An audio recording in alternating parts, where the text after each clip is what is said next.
Empezamos el capítulo 9, ya tenemos dos enseñanzas con el capítulo 9, esta es la tercera. Y el día de hoy vamos a hablar del verso 14 al 33. Sin embargo, quiero decirles que no lo vamos a ver todos. No lo vamos a ver todos. Esta enseñanza yo creo que me tomará posiblemente 2 domingos más, es decir, 3 enseñanzas para terminar de ver el capítulo 9. Como siempre, me gusta hacer una pequeña repaso de lo que vimos la vez anterior. En los versículos 6 al 13, Pablo establece varios puntos. Está resolviendo un tema teológico de lo que está sucediendo en ese tiempo. Acuérdense que parte de sus oyentes hay judíos que se están convirtiendo en judíos inconversos dentro de la audiencia de Pablo. Por eso es que dentro del capítulo 9, 10 y 11, en una carta dada a la iglesia, toma el tiempo de hablarles específicamente a los judíos. Esto no quiere decir que no podremos sacar aplicaciones prácticas y devocionales a nuestra vida. Hay mucha enseñanza en esto. El primer punto que Pablo dejó claro en estos versículos es que la palabra de Dios, la promesa de Dios no falla. No falla. Y sabemos lo que la Biblia establece en Números 23, cuando dice que Dios no es hombre para que mienta, ni hijo de hombre para que se arrepienta. Lo que dijo lo hará, y lo que habló lo cumplirá. ¿Sí? Entonces eso no ha cambiado. Es por eso la confianza que tenemos en Él, que si hemos confesado a Jesucristo como Señor y Salvador, estaremos un día, cuando Él lo decida, en su presencia. ¿Amén? Amén. El que no, no. Así es. Dios le hizo una promesa a Abraham, porque Pablo está sacando el tema de Abraham en esta historia, y sabíamos que si Abraham seguía a Dios, Dios le daría un hijo a través del cual iban a ser una gran multitud. Y de hecho Abraham sería llamado padre de multitudes. Y no solo eso, sino que en él serían benditas todas las familias de la tierra. En esa bendición ya estábamos incluidos nosotros. Sí y solo sí Abraham era obediente. Porque si Abraham no obedecía, pues no aplicaba. Es como cuando el Señor Jesucristo promete vida eterna a todos aquellos, como dice Pablo, que le reconozcan como su Señor y Salvador. Sí y solo sí toman esta decisión personal. De lo contrario, no pasa nada. Otro punto que Pablo establece es que los hijos de Dios no son miembros de una raza o de una institución. Porque acuérdese que muchos de los judíos del primer siglo creían que eran hijos de Dios porque habían nacido de Israel como israelitas, siendo educados en una religión judaica. Y ya vimos y establecimos que eso no es así. Como muchos hoy en día creen que por nacer en un hogar cristiano son cristianos. No, son decisiones personales. Cada persona tiene que llegar a un momento en su vida donde reconozca a Jesucristo como su Señor y como su Salvador. No importa que haya tenido 40 años de ser creyente y haber nacido en un hogar cristiano. Si esa persona no toma su decisión, esa persona está separada de Dios por la eternidad. El mismo Jesucristo trató este tema cuando en su ministerio aquí en la tierra les dijo: hipócritas, bien profetizó de vosotros Isaías, como está escrito: este pueblo de labios me honra, mas su corazón está lejos de mí. ¿Por qué? Porque los hechos y la manera de vivir de los judíos del primer siglo distaba mucho de la obediencia que Dios pedía, como hoy en día en la iglesia. Muchos se dicen ser cristianos y su manera de vivir fuera de aquí es bien diferente. No es así. Por eso hemos dicho que la mejor manera de conocer a un creyente es por su vida, por los frutos. Yo no sé si una persona toma una decisión genuina de aceptar a Cristo o no. No lo sé, yo no soy Dios, yo no conozco la mente y el corazón y usted tampoco. Pero Dios nos dio ojos para ver el fruto de la vida de la persona. Por eso Jesucristo dijo: por sus frutos los conoceréis. ¿Sí?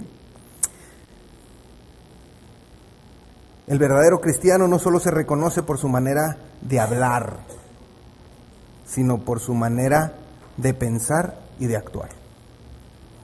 El otro punto que Pablo dejó claro es que los hijos de Dios no son ninguna parentela o herencia en particular. Bueno, este es el principio. O sea, muchos judíos confiaban en que sus padres eran padres piadosos y por lo tanto ellos también Pues no, ya dijimos y dejamos claro que estas decisiones son personales. Los hijos de Dios son los creyentes de la promesa de Dios. Esos son los hijos de Dios. Hoy en día sabemos que una de las falsificaciones que Satanás ha metido en la mente de las personas es que todos somos hijos de Dios. Eso no es cierto. La Biblia dice que todos somos criaturas de Dios. Hijos de Dios, ¿quiénes? Aquellas criaturas que en un momento histórico de su vida han reconocido a Jesucristo como Señor y Salvador. Esos vienen a formar parte de los hijos de Dios. Así es. Así es.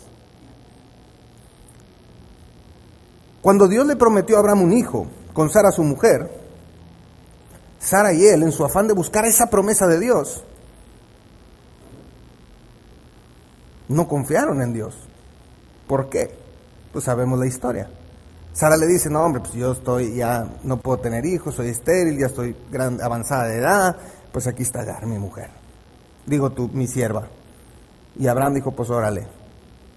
¿Y qué pasó? Nació Ismael. Pero en la Biblia sabemos que Ismael es el hijo según la carne. ¿Cierto?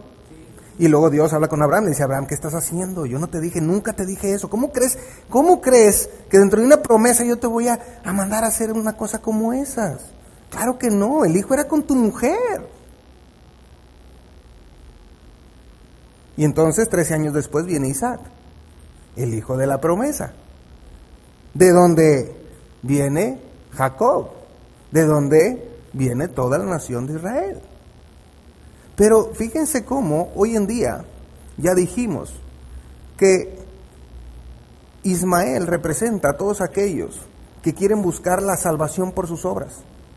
Quieren la promesa de Dios, pero ellos quieren ganársela, como ellos creen.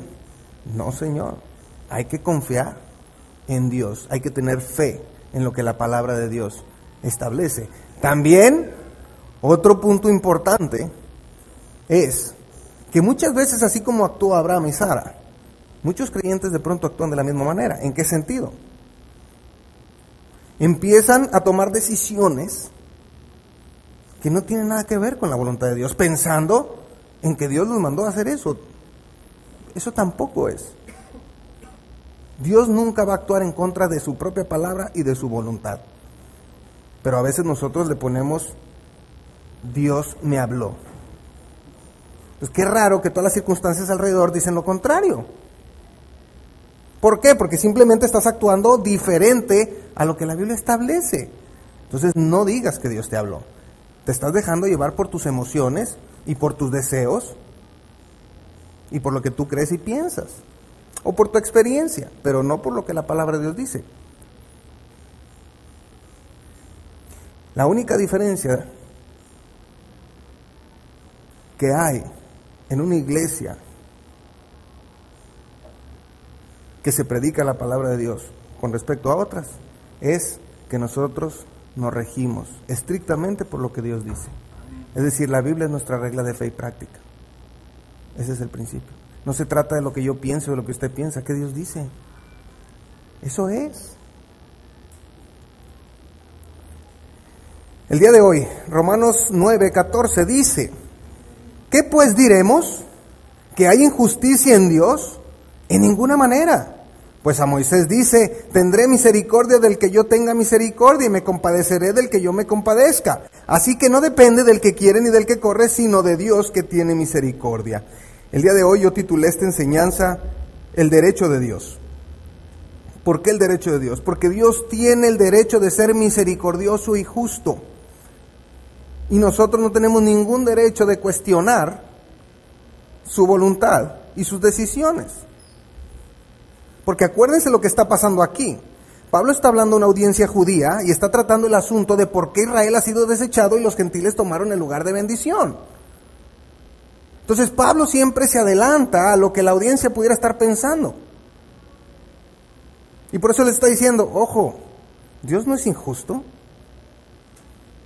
Por el contrario, Dios es justo. Y Él tiene el derecho a ser misericordioso y justo con el que Él quiera. ¿Qué es la misericordia? Es el atributo divino por el que se perdonan y se remedian los pecados y sufrimientos de las personas. Un atributo de Dios. En el Salmo 145, verso 8, dice el salmista: clemente y misericordioso es Jehová, lento para la ira y grande en misericordia. Ese es Dios, ese es el Dios que predicamos. Es un Dios de misericordia. Es un Dios de segundas y terceras oportunidades.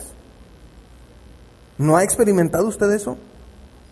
¿No ha tomado decisiones equivocadas? Usted acude a Dios arrepentido, ¿y qué hace Dios? Restaura la situación. No somos perfectos, seres sin pecado, no.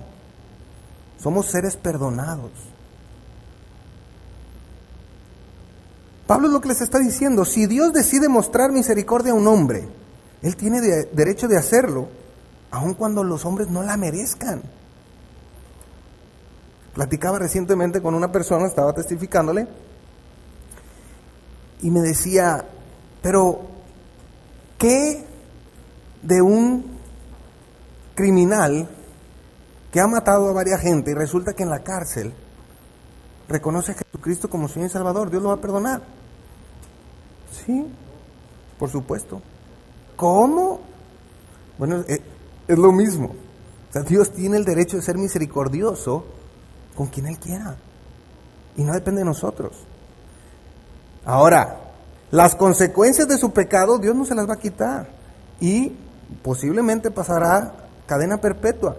Ni modo, Él tomó sus decisiones, pero Él es salvo. El día que muera estará en la presencia de Dios. ¿No pasó eso en la cruz con uno de los ladrones? Eso fue lo que pasó. Pero uno de los problemas es que yo le decía: bueno, entonces Dios sí te puede perdonar a ti tus pecados, pero a Él no. No, pero yo no he matado a nadie.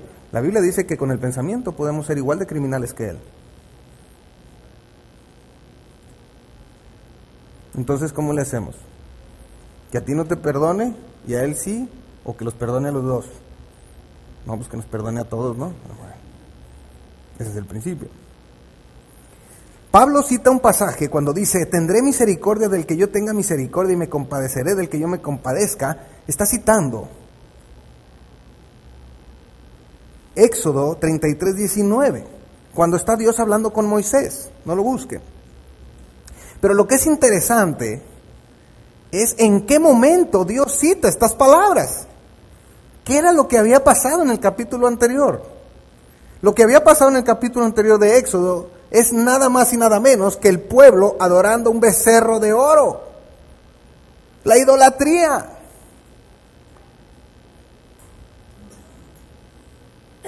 Y entonces, en esta ocasión, Moisés intercede por el pueblo. Intercede en oración, pidiéndole a Dios su misericordia. Y es este diálogo de Dios con Moisés que cita Pablo aquí. ¿Por qué cita esto, hermanos y amigos? Porque su audiencia es judía y conocen perfectamente el Antiguo Testamento y conocen ese pasaje que citó. Entonces, lo que Pablo está haciendo es remontar o recordar o refrescar cómo el pueblo había sido idólatra y Dios los perdonó y tuvo misericordia. Es como este diálogo que yo tenía con mi amigo. Decía: entonces Dios sí puede tener misericordia de ustedes cuando fueron idólatras, y no va a poder tener misericordia de estos gentiles. No se los está diciendo directamente, pero está poniendo sobre la mesa con la palabra de Dios. Ese es el punto. Que si usted y yo vamos a argumentar algo, que sea con la Biblia. Porque el problema es que cuando somos confrontados, ¿y dónde dice? Pues en la Biblia. ¿Pero dónde? Pues ahí. Yo creo, porque hay que tener fe, y cambiamos el tema porque ya no sabemos qué explicar. Entonces, yo tengo fe en Dios y así dice la Biblia. ¿Y sabe qué piensa la persona? No, este es otro borreguito igual que todos. En cambio, cuando tú sacas la Biblia y dices: aquí dice, léelo por favor. Y si Él dice no, ya no te lo dijo a ti, se lo está diciendo a Dios. Y le voy a decir una cosa: muchas personas temen a Dios. Y no en el temor de la obediencia, sino en el temor de decir: bueno, contra Dios no me pongo, porque tiene un sentido común. Por eso es importante llevar la Biblia. Ahora usted y yo tenemos la oportunidad de llevarla en los teléfonos, en las iPads, puede llevar la Biblia, ya hay maneras. Es más, no la trae, la puede buscar en internet y de ahí se le enseña.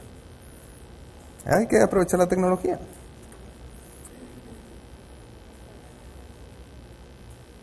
Ahora fíjese, hablando de este tema del becerro de oro, Dios tuvo misericordia de Israel, no porque Israel quisiera su misericordia. En ningún momento Israel pidió misericordia de Dios. Quien intercedió fue Moisés. Tampoco estaban buscando a Dios. Tenían un becerro de oro ahí.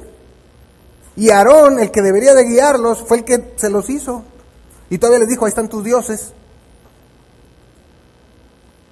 Completamente pervertido el pensamiento. Y tampoco merecían la misericordia de Dios, ¿o sí? No la merecían. Pero sin embargo ellos recibieron el perdón y la misericordia de Dios porque Él así lo quiso. Porque Dios así lo decidió. Dios no es injusto si ha mostrado la misericordia sobre los hombres. Todos los hombres merecemos juicio, no misericordia. Pero Él ha decidido tenerla para con nosotros. Por eso es la responsabilidad de poderlo compartir con otros. Si usted y yo tuvimos esa misericordia de parte de Dios cuando reconocimos a Jesucristo como nuestro Señor y Salvador, lo menos que podemos hacer es llevar esa misericordia a la gente que nos rodea, a nuestra familia, a nuestros amigos. De eso se trata.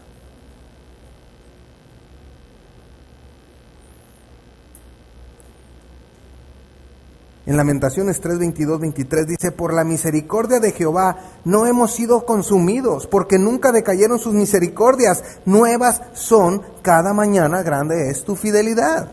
Usted y yo estamos vivos el día de hoy por la gracia y misericordia de Dios. Y si usted y yo estamos vivos hoy es porque Dios tiene un propósito y un plan para cada uno de nosotros que quiere llevar a cabo. Tenemos que ponernos las pilas espirituales y sacar adelante ese proyecto. Porque aparte traemos un proyecto conjunto como iglesia. Nosotros somos la iglesia.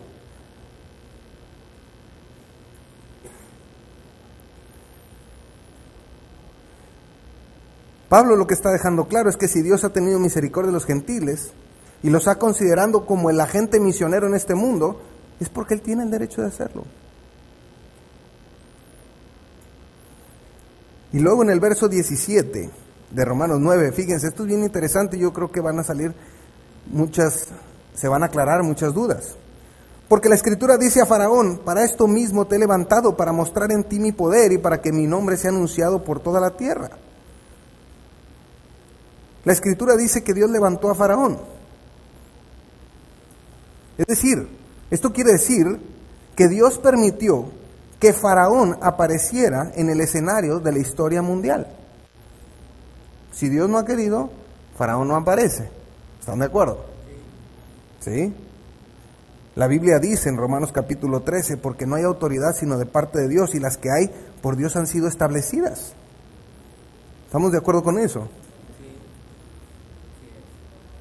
Nos afanamos mucho por todo esto de las elecciones y todo. Ojo, Dios es el que pone y quita a los reyes. No quiere decir que no vamos a ejercer nuestro voto. Claro, salgan a votar todos por el candidato que más les convenza. ¿Sí? Háganlo. Pero al final del día, cualquiera que sea la resolución, acuérdense que Dios lo está permitiendo. Porque eso dice la Biblia. En Daniel 2:21, Él dice, Él muda los tiempos y las edades, quita reyes y pone reyes, da la sabiduría a los sabios y la ciencia a los entendidos. Y muchas veces Dios permite ciertas cosas para enseñarnos a nosotros como pueblo otras. ¿Sí o no? Yo siempre he sostenido este principio y digo, nos quejamos de nuestros gobernantes, pero mi pregunta es, ¿son extraterrestres o nacieron de nuestra sociedad? Eso es lo que nuestra sociedad está dando a luz. ¿Queremos cambiar ese hecho? Prediquemos al Señor Jesucristo y vamos a cambiar esto. pero lo queremos cambiar por medios humanos. No, Señor, eso no va a pasar nunca, grábeselo. Ni una persona, ni una sola, va a venir a cambiar al mundo. Solo Jesucristo y el perdón de pecados. El problema que tenemos es un problema de pecado. ¿Qué tenemos que hacer? Hacer nuestra tarea. Predicar al Señor Jesucristo, predicar a Jesucristo. ¿Sí? Eso es la tarea que se nos ha encomendado. Ojo, y nunca dejando de ejercer nuestro voto, salir a votar. No digan, ay, qué flojera. No, vaya y vote. Es importante. Ahora, Faraón era un hombre perverso y malo, ¿cierto o no es cierto? ¿Sí o no? ¿Era incrédulo? ¿Era un hombre duro? Era un hombre obstinado que se levantó contra Dios y lo maldijo. ¿Cierto o no es cierto? Ahora, mi pregunta es, ¿Dios hizo a Faraón pecaminoso y malo?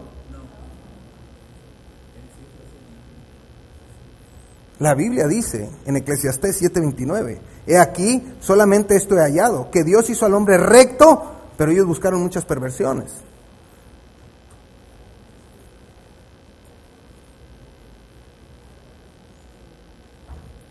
Dios le dio la oportunidad de arrepentirse en repetidas ocasiones, escuchando nada más y nada menos que a Moisés.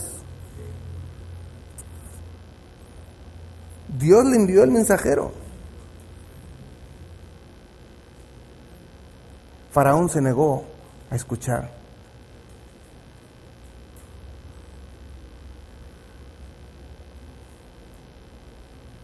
Cerró su corazón, obstinado, como muchas personas hoy en día que usted y yo hemos llevado el evangelio y no quieren escuchar. Y ya les quedó claro, pero no quieren.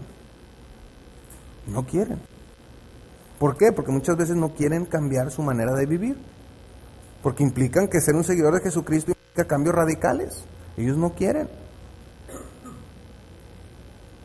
En Éxodo 8:15 dice, pero viendo Faraón que le había dado reposo, porque le venían las plagas, y luego le pedía a Moisés, ya dile a tu Dios que le calme. Dios le calmaba, y una vez que estaba todo tranquilo, dice, endureció su corazón y no los escuchó como Jehová lo había dicho. Ahorita voy a aclarar un punto bien interesante.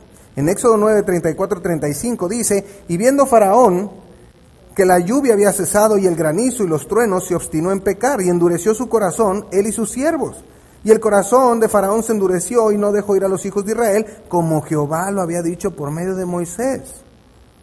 Pero entonces la pregunta es, ¿quién endureció el corazón de Faraón?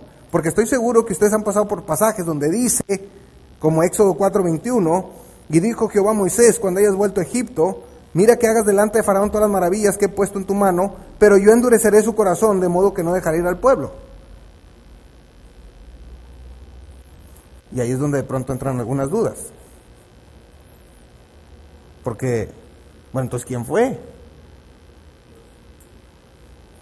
En Éxodo 7:3 dice, yo endureceré el corazón de Faraón y multiplicaré en la tierra de Egipto mis señales y mis maravillas. Pero en los pasajes que leímos anteriormente dice que Faraón endureció su corazón. Entonces, ¿quién fue? ¿Fue Dios o fue Faraón? ¿Qué hacemos? Vamos a la Biblia. Y que la Biblia defina quién. Cuando Dios dice, yo endureceré su corazón, no se refiere que Dios hizo pecar a Faraón. Jamás va a ser Dios eso. Eso iría en contra de la misma esencia de Dios. La Biblia dice, porque escrito está, sed santos porque yo soy santo. Dios es santo y nunca va a motivar a alguien a pecar. Jamás. Entonces, ¿están de acuerdo conmigo? ¿Sí? Entonces, partiendo de ese punto, ¿qué quiere decir? Bueno, esto tiene que ver con la presciencia de Dios, el conocimiento de Dios anticipado de las cosas. Cuando está hablando con Moisés, acuérdense que para Dios el futuro es historia. ¿Están de acuerdo conmigo? Dios lo sabe todo. Dios ya sabe todo cómo va a pasar.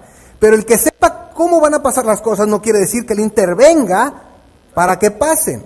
Porque Dios nos ha dado a cada uno de nosotros libre albedrío. nos da la facultad de tomar nuestras propias decisiones. Él no quiere borreguitos.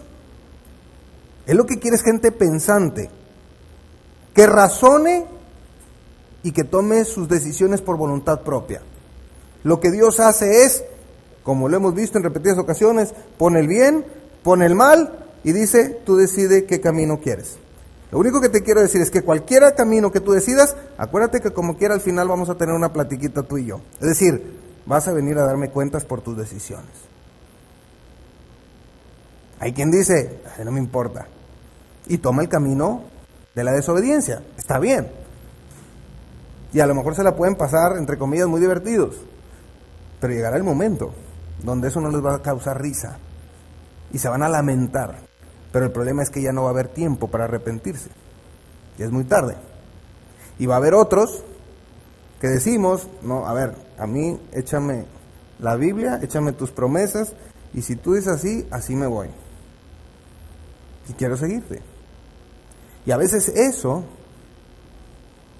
nos causa muchos problemas. Pero al final tendremos una recompensa.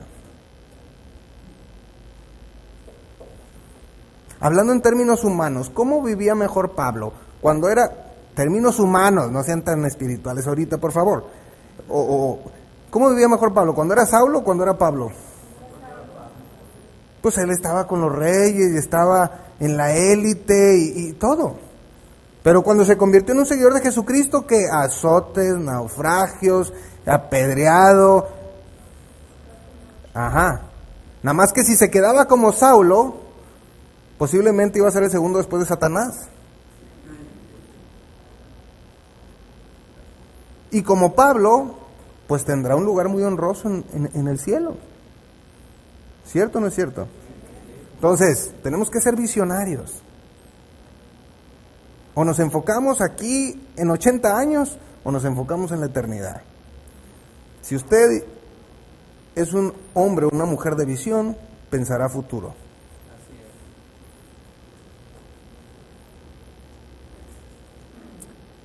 En Gálatas 6, 7 y 8 dice, no os engañéis, Dios no puede ser burlado, pues todo lo que el hombre sembrare, eso también segará. Porque el que siembra para su carne, de la carne segará corrupción, mas el que siembra para el espíritu, del espíritu segará vida eterna. Este pasaje nos da mucha luz. ¿Qué pasó con Faraón? Faraón sembró un corazón duro, ¿qué cosechó? Endurecimiento de corazón. Problemas y enemistad contra Dios. Dice la Biblia en Hebreos, tremenda cosa es caer en manos del Dios vivo. ¿Por qué querer luchar contra Dios? ¿Por qué querer cuestionar de pronto sus designios? ¿No? Nunca le vas a ganar a Dios. Nunca. Dios es Dios. Y tú y yo, usted y yo somos hombres y estamos en esta tierra. El Señor Jesucristo dejaba claro este aspecto cuando dijo en Mateo 7:2, porque con el juicio con que juzgáis seréis juzgados y con la medida que medís os serás medido. Eso dice la Biblia. Faraón midió con un corazón endurecido, en consecuencia fue medido de acuerdo a su corazón. Así es. Si usted y yo somos generosos en la obra del Señor Jesucristo, en cuanto al tiempo que le damos, con los dones y talentos puestos a su servicio, fieles en cuanto a nuestros diezmos y ofrendas, Dios también será generoso con usted y conmigo. Pero si usted y yo somos egoístas y no queremos darle a Dios tiempo, dones y talentos, etcétera, entonces Dios dice, ok, todo lo que el hombre sembrare, eso también segará. Y la palabra de Dios no falla. Así es. Si dijo, así es. Dios es justo y nunca actuará de manera injusta. Y eso lo deja claro con Faraón. Dios actuó justamente hacia Faraón. Así como los hombres ejecutan su justicia sobre los hombres malos, Dios ejecutó su justicia sobre Faraón debido a su maldad. Y no puede decir Faraón, oye, nunca me diste oportunidad. ¿Cuántas plagas fueron? Tuvo 10 oportunidades de arrepentirse y no lo quiso hacer. Dios es Dios y por lo tanto tiene derecho de ejecutar su justicia como a Él le place. En el verso 18 de Romanos 9 dice Pablo, de manera que de quien quiere tiene misericordia y al que quiere endurecer, endurece. Lo que el hombre necesita, mis queridos hermanos y amigos, es buscar el rostro de Dios para obtener misericordia. Reconocer que Él es Dios. Reconocer que separados de Dios nada se puede hacer.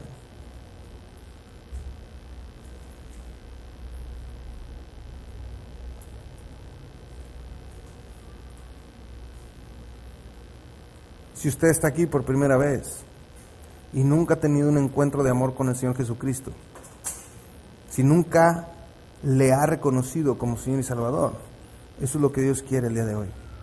Que usted le busque, le reconozca, lo invite a controlar su vida y le dé la vida eterna. Eso es lo que la Biblia dice, no es por ser bueno ser malo. Hemos dicho que el infierno está lleno de buenas personas y el cielo de pecadores arrepentidos. ¿Qué va a hacer? Esta es su oportunidad. A lo mejor usted puede salir de aquí como entró. Decir, lo voy a pensar. Está bien. Pero usted puede garantizar que mañana estará vivo. Nadie puede. Por eso, mejor hoy. Y si Dios dispone algo mañana,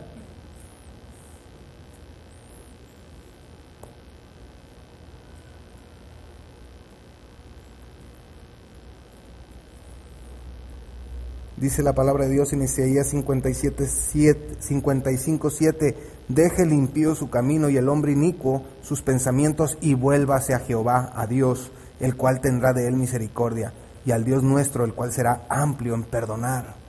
Pero lo que Dios quiere es que reconozcamos delante de Él su señorío y que entendamos que Él vino a esta tierra como un sustituto para la redención de nuestros pecados. Él vino a morir en esa cruz para darnos salvación. Y Él no tenía la necesidad de hacerlo. Y lo hizo por ti y por mí. Dale esa oportunidad. Y la mejor comprobación de que tu decisión ha sido genuina, no se confundan, son dos cosas. Una, habrá un interés por aprender más de la palabra de Dios y tu vida empezará a sufrir cambios sobrenaturales. ¿Qué quiero decir? Cosas que posiblemente siempre intentaste y nunca pudiste, ahora Dios empieza a cambiar. Y en tu vida empieza a haber amor, gozo, paz, paciencia, benignidad, bondad, fe, mansedumbre y templanza. Cosas que antes no había. Esa es la manifestación del Espíritu Santo. Esas 9 cosas. Y una vez hecho eso, hermanos, que a lo mejor es nuestra condición, ya somos creyentes, necesitamos guardarnos diligentemente para no endurecer nuestro corazón hacia Dios. De pronto Dios toma ciertas decisiones en nuestra vida por nosotros y tiene que tomar decisiones. Y lejos de que nuestro corazón sea dócil y obediente, se empieza a endurecer. Y empezamos a cuestionar a Dios y empezamos a retarlo. Por ese lado, no le vas a sacar nada a Dios. Es al contrario. Es humillándote delante de Él, pidiéndole perdón, reconociendo que lo que estás viviendo o estamos viviendo es por causa de nosotros, de nuestro pecado, de nuestra rebeldía. de querer actuar por nuestra propia cuenta y no de acuerdo a lo que Dios ha establecido. Y si tenemos esa actitud, créame, tenemos a un Dios lento para la ira y grande en misericordia, que perdonará y restaurará, pero tiene que ser genuino. Por eso termino diciendo en Proverbios 29:1, que el hombre que reprendido endurece la cerviz, de repente será quebrantado y no habrá para él medicina. Si tú, en lugar de reconocer, endureces y dices, no, pues ahora, tú me la hiciste, Dios, pues ahora mira, yo no quiero nada contigo, y empiezas a actuar diferente, espérate, Dios te va a dar un tiempo para que recapacites. Y si no, ya lo dije, tremenda cosa es caer en manos del Dios vivo. ¿Qué tenemos que hacer? Hermanos, si tenemos a ese Dios lleno de misericordia, clamemos a Él. ¿Para qué queremos andar inventando el hilo negro? Aprendamos de los hombres en la Biblia que endurecieron su corazón. ¿Cómo le fue a Saúl? ¿Cómo le fue a Faraón? ¿Cómo le fue a David? ¿Cómo le fue a Pablo? ¿Verdad? ¿Cómo le fue a Gedeón? ¿Cómo le fue a Débora? Lean su Biblia, así vienen todos estos que estoy diciendo en la Biblia, ¿eh? ¿Qué tenemos que hacer? Nunca perdamos la humildad y la sencillez de corazón. Seamos dóciles a lo que la palabra de Dios establece. Busquemos a Dios, pidámosle a Él, y Él nos contestará. Amén. Vamos a orar. Padre Celestial, te damos muchísimas gracias por esta oportunidad tan grande y tan hermosa que nos diste de reunirnos, Señor, y poder estudiar tu palabra, poder ver todos estos ejemplos, Dios, de cómo tú trabajaste en la vida de la iglesia del primer siglo, cómo trabajaste con los judíos, cómo trabajaste en el Antiguo Testamento, y de todas estas historias que fueron reales, cómo poder sacar las aplicaciones a nuestra vida y cómo esta iglesia puede seguir avanzando en cuanto al propósito que tú nos has dado, Señor, y a la visión que nos has dado. Dios, yo te pido que tú toques el corazón de cada uno de nosotros y que podamos seguir avanzando en los proyectos espirituales que tenemos, de evangelizar, de hacer discípulos. Ayúdanos, Señor, a poder estar en un mismo sentir. Somos tu iglesia y queremos actuar de acuerdo al llamado que hemos recibido de parte tuya. Ayúdanos a estar en este proceso de santificación. Ayúdanos a quitarnos pues todos esos pecados que de pronto venimos arrastrando, Dios, que lo único que nos hacen es volvernos lentos, ¿no? Dios, por el contrario, ayúdanos a poder reflejar a tu Hijo Jesucristo en nuestras vidas, que la gente que nos rodea pueda ver en nosotros ese amor que veían en tu Hijo Jesucristo. Que podamos ser congruentes en nuestra manera de pensar, de hablar y de actuar. Que podamos ser gente, factores de cambio. Ayúdanos, solo tú puedes lograrlo, y para eso necesitas corazones dóciles y obedientes. Yo te pido por mi corazón, que sea un corazón dócil y obediente a tu palabra.